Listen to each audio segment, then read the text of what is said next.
I'm Mel Hauser. I use she, they pronouns. I'm the executive director of All Brains Belong, and welcome to Brain Club. Let me share screen, get us oriented to our conversation. Sierra, would you be able to take over letting folks in from the waiting room?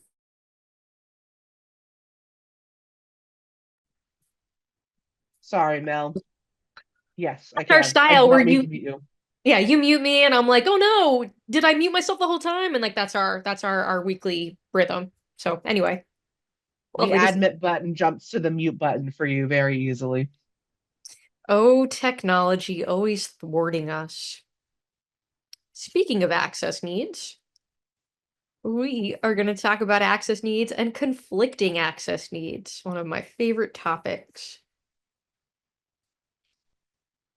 So, before we begin, closed captioning is enabled. You just have to toggle it on if you'd like to use it.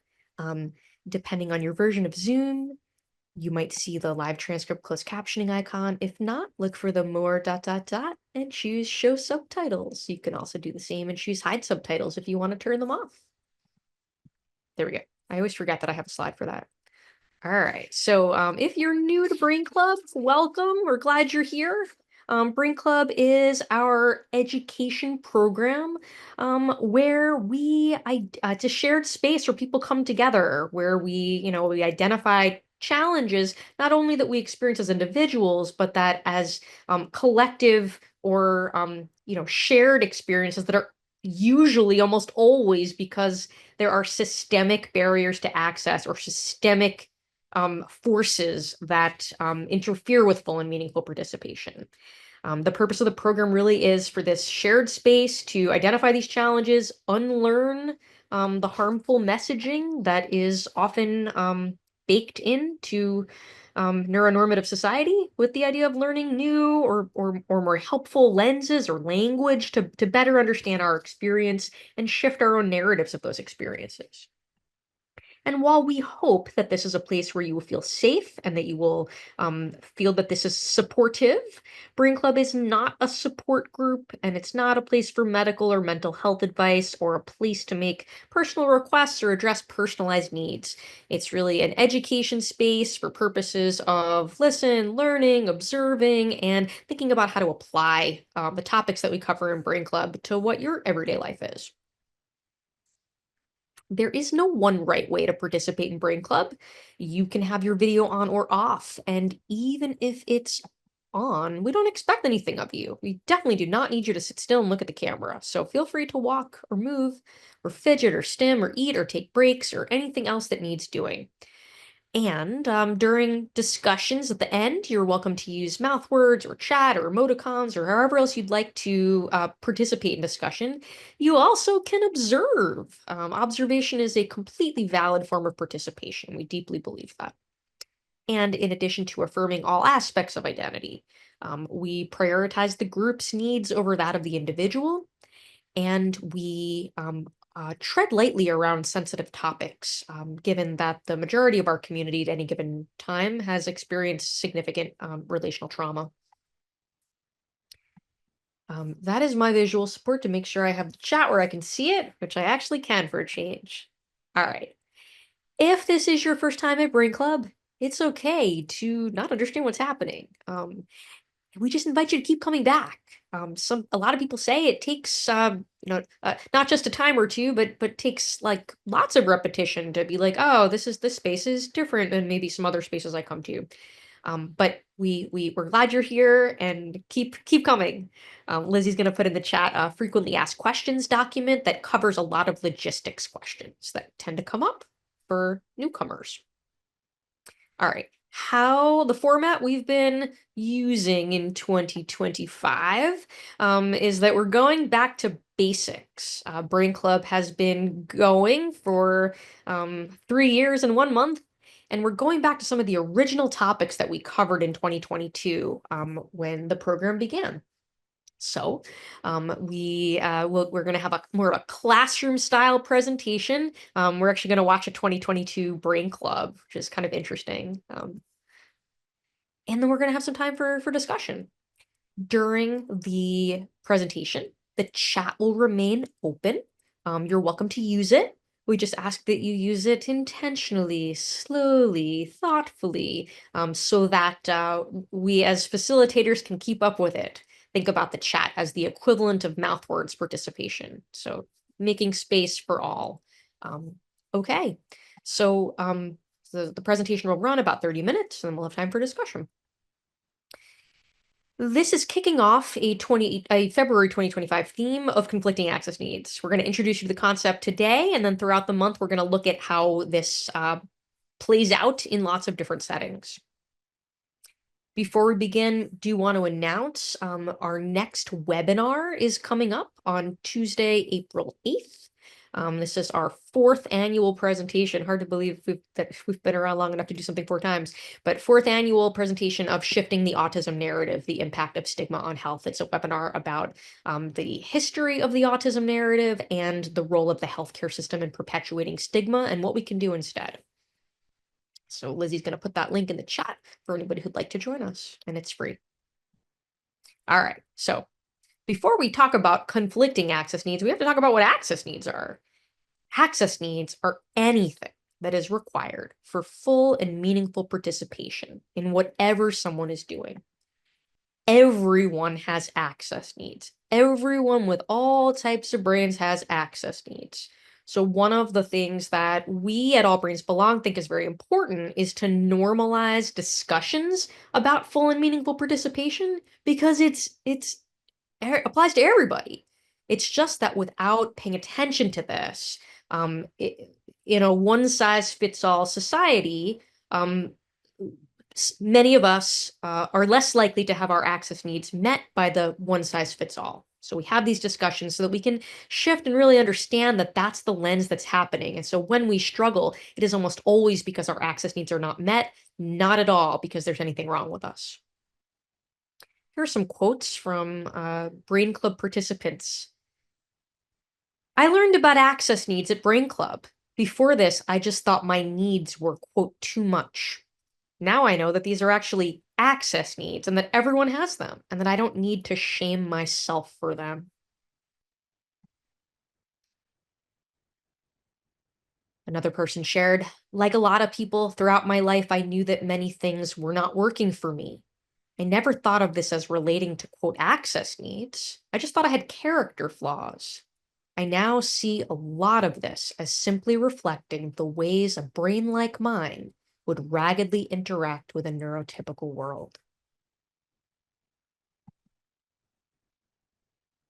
The idea is that when you understand your access needs, which is, by the way, a process, but the idea is to, in a program like Brain Club, often when you hear other people's stories and other people's examples, that is often a path to learning about your own access needs. So another Brain Club participant shared, I see others around me with similar access needs and I feel less alone. All right, so with that, we're gonna rewind to 2022 and watch the way we covered this topic, and see how we feel 3 years later. Go for it, David.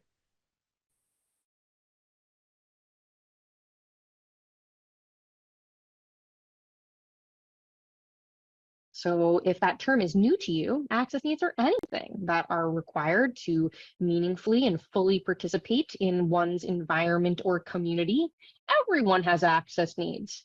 It's just that for many people in our community, in particularly the at least 1 in 5 people whose brains work in ways that differ from the ways in which society has deemed normative. We are less likely to have our access needs met by the defaults of society. And so that's where this conversation begins. But there are all kinds of access needs. And this can be related to physical access needs, related to the environment, for example, related to sensory processing, may relate to mobility, it may be emotional, might be communication related access needs, maybe related to the format of information, the speed, or the time of processing, might be sensory related aspects of processing. For example, auditory processing is hard for me most of the time, but it is nearly impossible in a really cluttered environment when there's a lot of visual or auditory chaos. It's very hard for me to take in information through my ears. Interpersonal or social related access needs. For example, some people have the types of brains that really benefit from clear communication where someone says what they mean and means what they say. Not all brains communicate in that way. That might be an access need for a relationship. Maybe it relates to technology. Maybe it relates to other, medical. There's all kinds of access needs. So I just wanted to present this framework. Anything that anyone needs for full and meaningful participation. So a lot of times people say, well, I don't know what my access needs are. Like one of my patients, one of my favorite things that anyone's ever said in my life is this: I don't know what my needs are. I just know they're not being met. Yup. So this is these are just some screenshots from an Instagram post that All Brains Belong did maybe a month ago or so around, how do you even figure out what your access needs are? So step one might be a reflection of what's not working, because this probably relates to an unmet access need. Lizzie, would you be able to pop the Instagram post into the chat for this one? Cool. All right. So like, what drains my battery? When am I exhausted or really stressed out? When do I shut down? When do I flip my lid? When do I feel really unsure and doubt myself? These all might be ways of getting at access needs that are not met. For example, one of my colleagues and I earlier today, we were talking about feeling really exhausted after a particular professional activity. And what was really revealed was, well, actually, I think it's my headphones. The fact that they're like really squeezing my head and that the volume's never quite right. Like, this is not a person who maybe would have had an awareness that they have a sensory processing difference or a sensory related access need that is not being met. They only knew that they were exhausted. And so then it's about being curious. Step two, what's working? What gives me dopamine? When am I working within my zone of genius? And do I feel at ease? Or at the very least, when do I feel less awful? Maybe even neutral? What charges my battery? These may indicate that you have access needs that are being met. And you may not know that they're access needs, but this may be a clue of things that you actually need and might like set out to be seeking to replicate or ask for. Step three, what could be working better? What does my nervous system require to feel safe? In what ways do I have autonomy or agency? Are there changes I can make on my? You just don't have access to that. So it's really just like it's happening, get to the ground if that time, but it is nearly impossible in a really cluttered environment when there's a lot of visual. I'm sorry, I tapped on something there. Is this in the right spot or is it far behind? It's a little bit further along. Maybe scroll a little bit forward. You went forward and then you went back. Okay, is that far enough back or No, I would go forward. forward? We Okay. did this already. So I would move maybe like, yep, keep going. Keep going forward. Keep going forward. There we go. We can pick up here. Okay. Awesome. Thank this you. conversation with my colleague, like they're actually able to change their headphones. They don't need to seek approval or permission or like the blessings of a supervisor. They can just do the thing and make this huge shift potentially in their ability to have their needs met. But then, of course, if that's not possible, then, of course, we're talking about requesting accommodations, requesting adjustments to be made for access needs to be met, which is, it's part of a legally protected right to have a disability accommodated in reasonable ways? How do I balance my battery drain versus battery charge? These are all different ways to be thinking about this. Oh, Steve, you're even your question is are prompting me to realize that I skipped a line. So how can I infuse dopamine into my life? So dopamine is the brain chemical that is implicated in reward, pleasure, motivation, engagement. But there are some brains who require it for literally everything, for motor function and coordination, for starting and stopping an activity, for starting and stopping an idea. And so we could talk forever about dopamine, but the concept is that brains make their own dopamine. They also then churn through it while they're getting through the day. And so there may be reasons that someone doesn't have enough dopamine, and often inability to carry out certain things they're trying to do may relate to not having enough dopamine. And we'll put some resources in the chat for now. So with that, we're gonna go to our video, which is a collection of previous brain clubs on access needs. We put this together for in December. We did our theme for December 2022 was Brain Club Greatest Hits for 2022. And I bet we'll do that again. So this was our video from the greatest hits on access need brain clubs from 2022 that we're going to share now. All right, Sarah, take it away.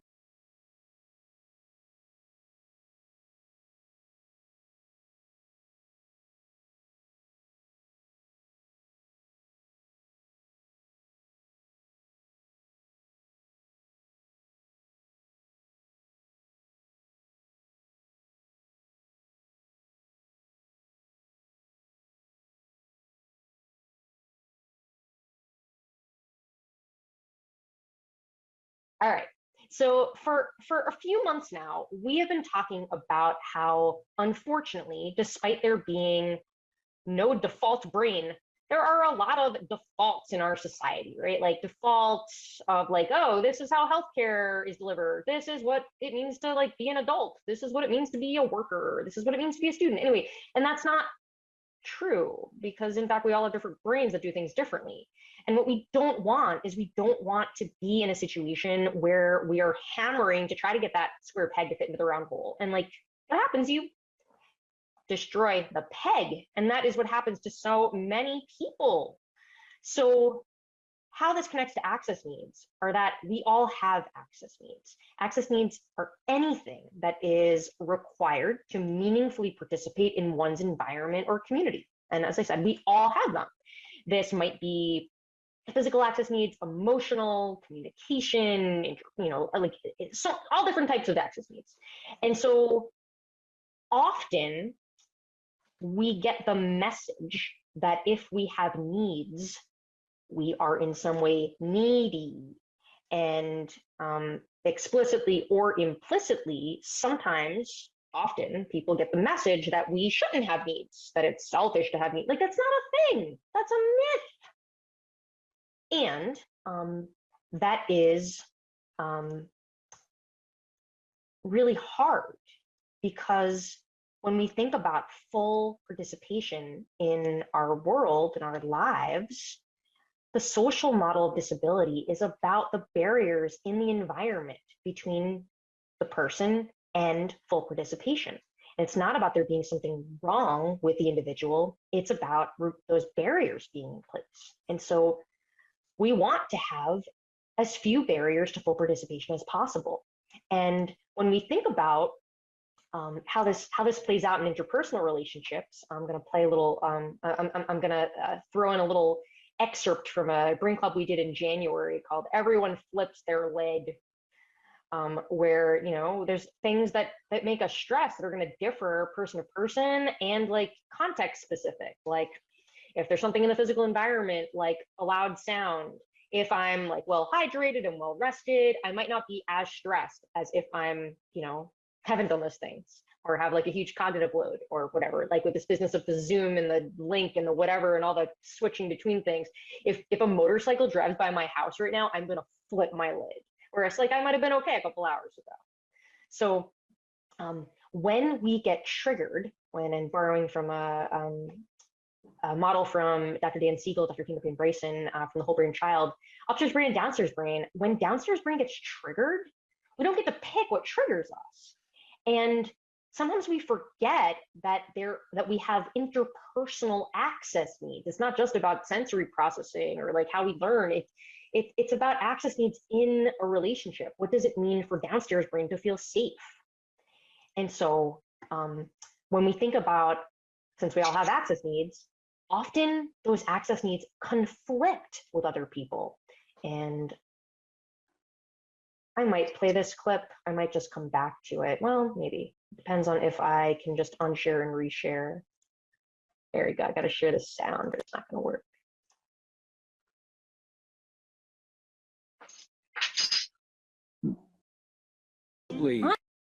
Oh, we can invite all 12 of your brothers to stay No, with us. no. Of course we have the room. I don't know, Wait, some of them slow down. No one's brothers are staying here. No one is getting married. Wait, what? May I talk to you, please? Alone? No. Whatever you have to say, you can say to both of us. Fine. You can't marry a man you just met. You can if it's true love. Anna, what do you know about true love? More than you. All you know is how to shut people out.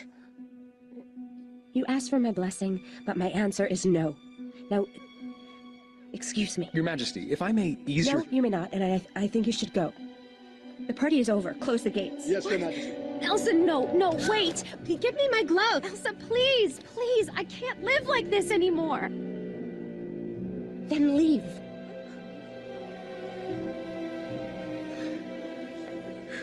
What did I ever do to you? Enough, Anna. No, why? Why do you shut me out? Why do you shut the world out? What are you so afraid of? I said enough!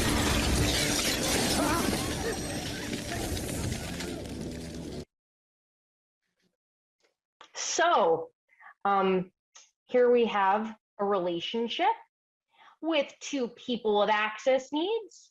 One is looking to assert them by taking space. One has foot on the gas with an access need to communicate right here now. Boom, that didn't work out so well. I'm curious, anybody else ever experienced conflicting access needs in an interpersonal interaction? Get some nods.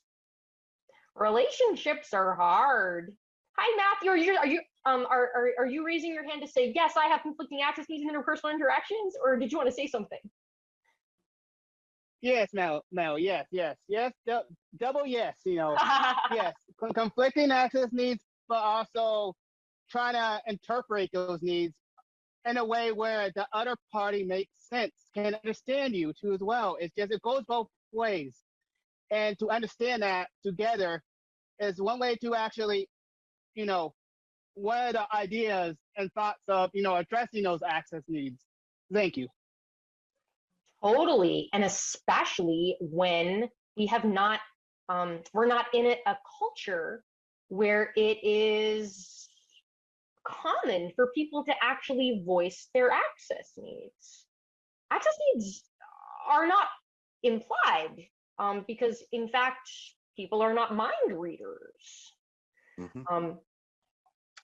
Recently, I was talking with some folks about friendships and how hard it is to make friends, and that they're constantly worried about the way their friends are going to respond to them, and like worried that they're not going to be able to that they're going to be judged, and that it's pretty stressful.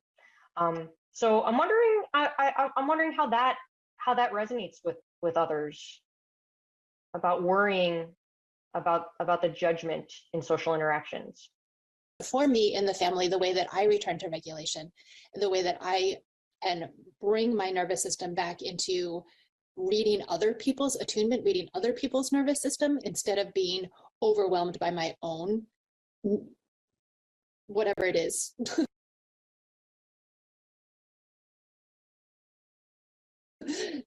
Going on. The best way for me to do that is to get down on the ground. Again, this is me, and this is experiments of years of knowing how to attune.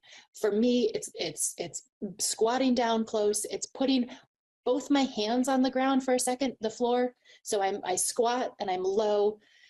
There's something about the proprioceptive work. Like, I think because my glutes kick in so much, I'm like, oh, here's my body. And because I get a deflection, I'm like, oh, here I am. This is my contained little nervous system. Putting my hands on the ground feels strong. I feel like, yep, I am strong. I am a strong person. I can do this. So I'm building from the sensory system back into regulation. And I've practiced it enough over the years that I can do it fairly quickly in my nervous system. Those cues kick in safety for my neuroception. And it's subconscious. It is something our brains are always doing all the time.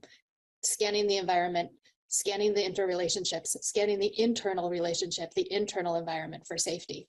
And we are geared for it. So once we feel it, once we find it, it's what our system wants to go to. That homeostasis is where we want to be cellularly, right? Yes. Okay. So for my nervous system, it's that. It's getting low, it's getting grounded. It's softening my face, like actively saying, let your eyes soften. Don't create some expected emotion. So that that shame, fear response might create this expected, like, oh, I'm okay, right? Like, everything's fine. Can you tell this isn't really a smile? But it's what we do because it's what we've been socialized to do. So actively neutralizing, softening my face. And then something about the environment for me usually helps. Find the horizon, look at a tree root, some sort of cue to me that's like, there's no saber-toothed tiger here. There's no gaping hole that's going to suck you into the hot molten lava of the middle of the earth. This is solid ground. So you're describing that you begin with a bottom-up strategy. You get into your body and you ground yourself, whatever that means to you. You ground yourself, and then you have access to your cortex where you are cortically mediating your limbic response, because now you have access to your cortex because you did that initial bottom-up softening to take the edge off, to bring your cortex back online, and then you go to that. I think a lot of people skip right to that, or they try to skip right to that, and they don't have access to their cortex, and you can't skip it. You have to do something to access your cortex. Yep. And there's an element of when you're in the thick of it, even if you're already screaming and actively flipping your lid, you don't have access to the impulse control to stop. You may not even be able to metacognitively zoom out and watch yourself. You just don't have access to that. So it's really just it's happening, get to the ground if that's how you ground, something in your body. Yep. Yeah.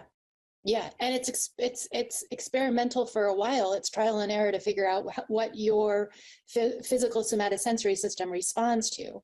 And then once that's a cue of safety for your physical sensory being, it grows, it gets stronger.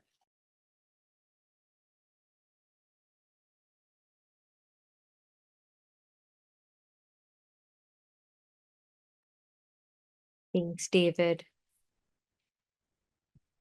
So I wonder, what did you what has anyone taken away? What do you think you'll take away from this, these concepts, access needs, conflicting access needs? What will you take away from this? In the chat or out loud?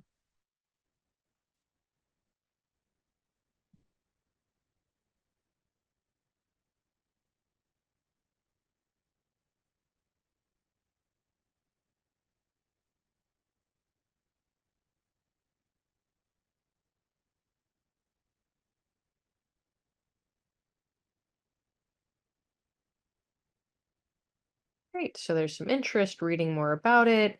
It's a comment, Joe's comment about, I was typing something, but I may as well speak it. So hold on, Joe, you're modeling perfect access needs. Joe is asked in the chat, can you restate the question? So my job is to find other words than the ones I used last time. As I get tired, I get more vague and I am more difficult to understand. I asked if there was anything that someone found interesting about the video. That was the question. Tori says, embracing other lids flipped. Bruno says, does anyone ever get to a point of fully and truly understanding their access needs? Wow, what a powerful question. That's so interesting. I'm sorry, I didn't mean to. Yeah, no, that's okay. You can go next. Yeah, I think, Bruno, I think it's just a process. I think it's a process that I don't think we ever like reach. We're no longer have anything to learn about ourselves. I think it's a journey, and access needs change over time. Joe. Yeah, no, it's just, yeah. I mean, all this stuff is like so timely, and it's uncanny how much it's applying to some things I'm working on in my personal life. But know a lot of stuff about emotional dysregulation and all these other things like that. But the thought about access needs, never thought about it on a personal level.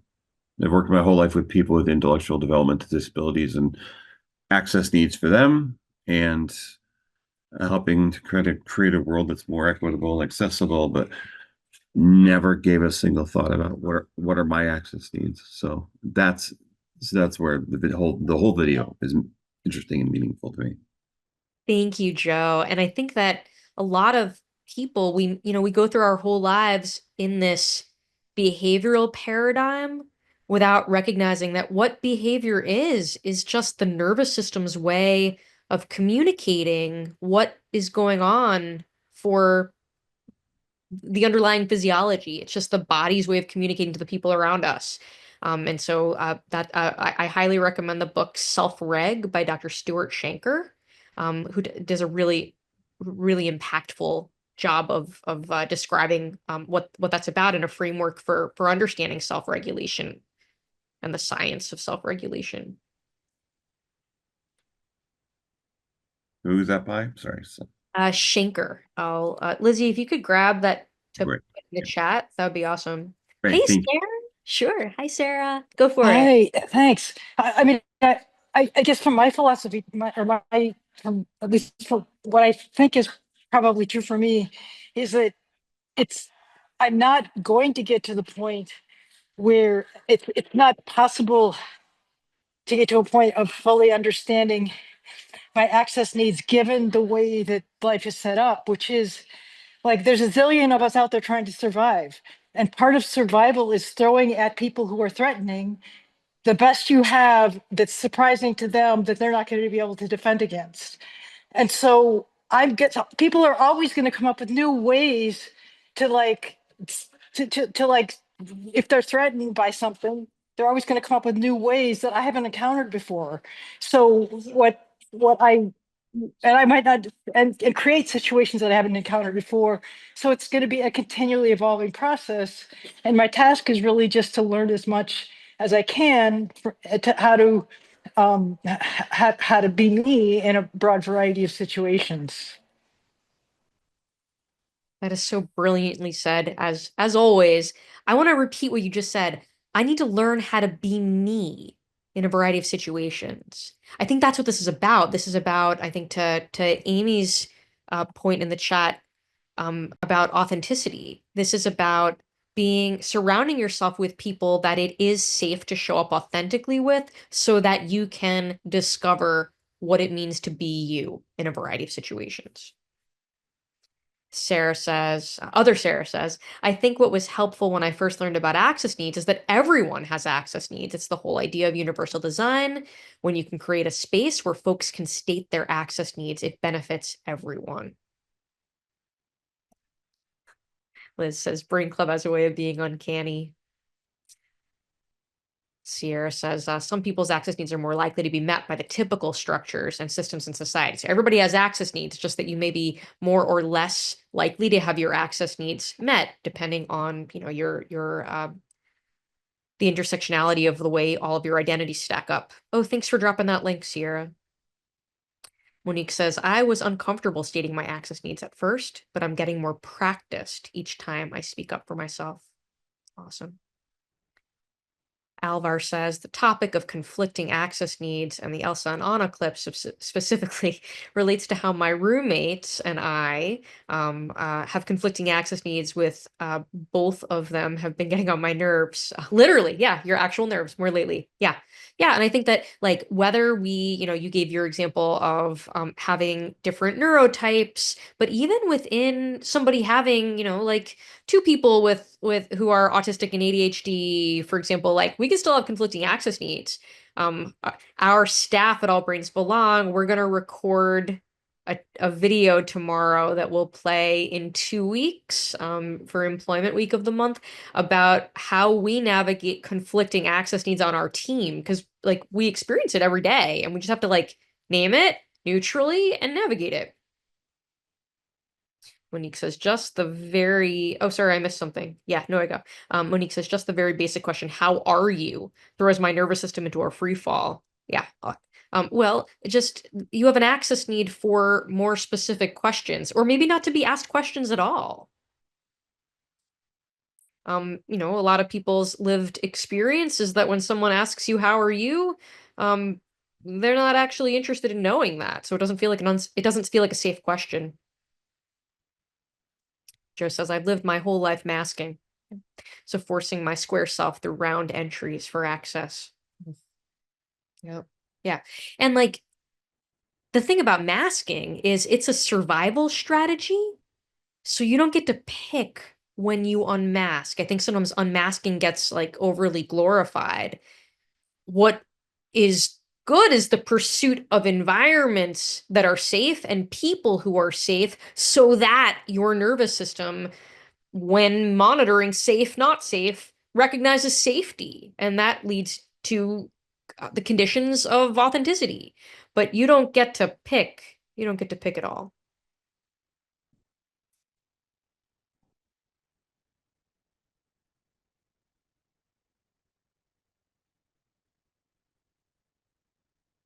Sometimes what comes up around conflicting access needs is that when the two parties have self-awareness and a shared vocabulary, it is often a lot easier to navigate than if we've got, maybe one person who has a lens of access and is, even beginning the awareness of themselves, trying to navigate this framework with another party who does not yet have that awareness. So, you can't make people understand themselves. It's just we're all on various journeys, and we just hope that people end up where they need to go.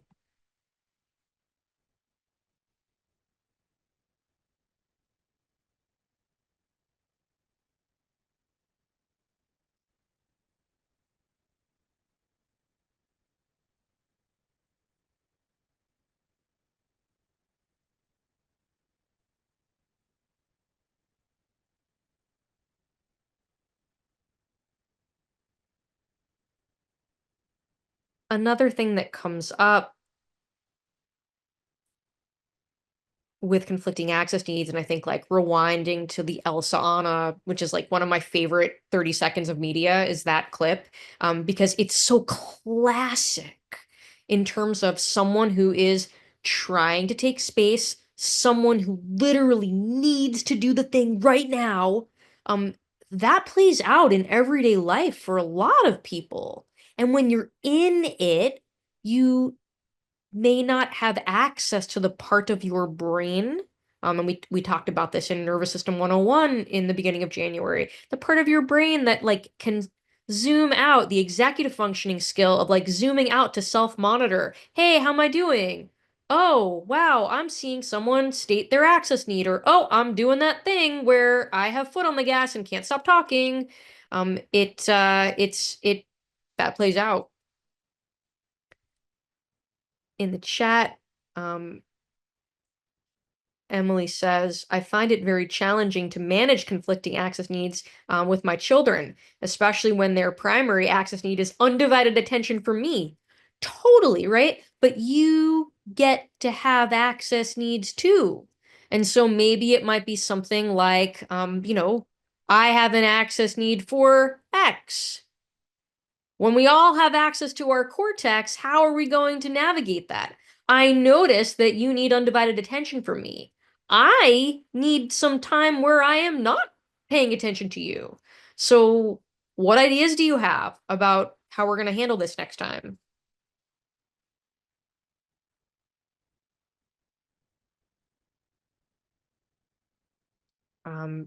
So I don't know if that's I don't know if that's a helpful comment, Emily, but it's just the idea of like naming it neutrally. Your kids get to have access needs, you get to have access needs. Nobody's access needs matters more than each other's. It just is. And modeling that for them, I think is healthy. Bruno says, what about when the conflict is within yourself? Oh yes, that's actually what our book chat's going to be about at the end of this month. So, I think that for me with my autistic ADHD brain, I need sameness and novelty at the exact same time. It just is. So I have to like plan around that. I need very predictable systems. I also can predict that those systems need to change regularly. So I don't feel badly when a system disintegrates and doesn't work for me anymore. It's just like, yep, that was expected. So I'm like, I have a predictable system that makes the world make sense, but I am often needing to, and actually that's, I would imagine that, I don't know what we're going to talk about at our staff conversation tomorrow, but I imagine that's going to come up. My access need to like slash systems and like change our workflows more than other people, I think. Sierra saying the idea of internal conflicting access needs was a huge framework shift for me too.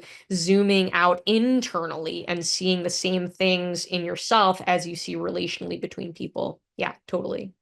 Yeah. Routine and novelty conflicting, Sierra says. Yeah, and as Liz says, I have a lot of grace for myself. Yeah, for sure.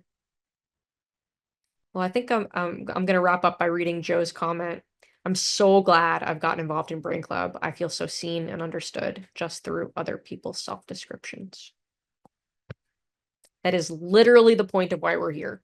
So I'm so glad, so grateful that that's your experience. And I hope that that was many people's experience tonight, because I think the more we talk about this and we normalize these discussions, this is what eventually, it's not going to happen overnight, but eventually you shift your own culture so that like you feel that here and you can expect it and demand it when you go to other environments. And when you don't feel what you feel right now, that's not a safe environment. So you do what you have to do there, because sometimes we don't have privilege and agency and autonomy to leave environments that are not safe. But we can at least say, when I'm in this environment is a flawed environment. It's not me who is flawed. And that makes all the difference in the world.